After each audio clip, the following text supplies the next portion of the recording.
Hello, ನಮಸ್ತೆ. ಇವತ್ತು ನಾನೊಂದು ತುಂಬ ಈಸಿಯಾದ ಟೇಸ್ಟಿಯಾದ ರೆಸಿಪಿ ಮಾಡ್ತಾ ಇದ್ದೀನಿ. ಅದು ಕಡಗಾಯಿ ಗೊಜ್ಜು ಅಂತ. ಇದಕ್ಕೆ ಮೊಸರು ಬೇಕು. ನಾನು 1 ಕಪ್ ಮೊಸರು ತಗೋತಾ ಇದ್ದೀನಿ. ಇದು ಉಪ್ಪಿನಕಾಯಿ ಕಡಗಾಯಿ ಅಂತ. ಇದು ಮಾವಿನಕಾಯಿದಲ್ಲಿ ಮಾಡ್ತಾರೆ. ಮಾವಿನಕಾಯಿ ಉಪ್ಪಿನಕಾಯಿ, ಮಾವಿನ ಮಿಡಿ ಅಲ್ಲ, ಇದು ಸ್ವಲ್ಪ ತಿಕ್ಕಾಗಿರೋ ಅಂತ ಉಪ್ಪಿನಕಾಯಿ. ಇದು ನಮ್ಮ ಕಡೆ ಕಡಗಾಯಿ ಅಂತ ಹೇಳ್ತೀವಿ. ಇದು ಮಾವಿನಕಾಯಿ ಉಪ್ಪಿನಕಾಯಿ. ಇದನ್ನು ಆ್ಯಡ್ ಮಾಡೋಣ. ಎಷ್ಟು ಬೇಕು ಅಷ್ಟು ಮೊಸರಿಗೆ ಫುಲ್ಲು. ಈ ಉಪ್ಪಿನಕಾಯಲ್ಲೂ ಉಪ್ಪಿರುತ್ತೆ, ಸೊ ನೋಡ್ಕೊಂಡು ಉಪ್ಪು ಹಾಕಿ.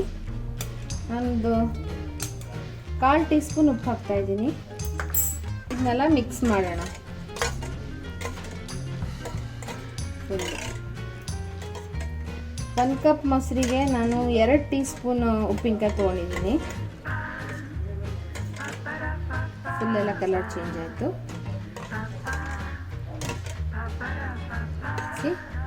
ಈಗ ಇದಕ್ಕೆ ಒಂದು ಸ್ವಲ್ಪ ಈರುಳ್ಳಿ ಕಟ್ ಮಾಡಿದ್ದು ಹಾಕ್ತಾ ಇದ್ದೀನಿ. ನಾನಿದು ಒಂದು ಮೀಡಿಯಮ್ ಸೈಜ್ ಈರುಳ್ಳಿ ಕಟ್ ಮಾಡಿದ್ದೀನಿ.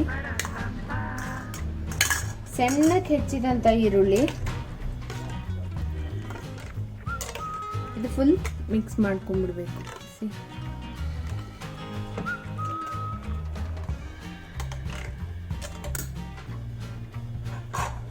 ಈಗ ಇದಕ್ಕೊಂದು ಒಗ್ಗರಣೆ ಹಾಕಬೇಕು. ಒಗ್ಗರಣೆಗೆ ಏನೇನು ಹಾಕ್ತೀನಿ ಅಂದರೆ 1/4 ಟೀ ಸ್ಪೂನ್ ಸಾಸಿವೆ, 1/4 ಟೀ ಸ್ಪೂನ್ ಉದ್ದಿನ ಬೇಳೆ ಹಾಕ್ಬೇಕು ಇದಕ್ಕೆ. ಆಮೇಲೆ ಒಂದು ಮೆಣಸಿನ್ಕಾಯಿ, ಒಂದು ಅರ್ಧ ರೆಡ್ ಚಿಲ್ಲಿ, ಒಣಮೆಣಸಿನ್ಕಾಯಿ.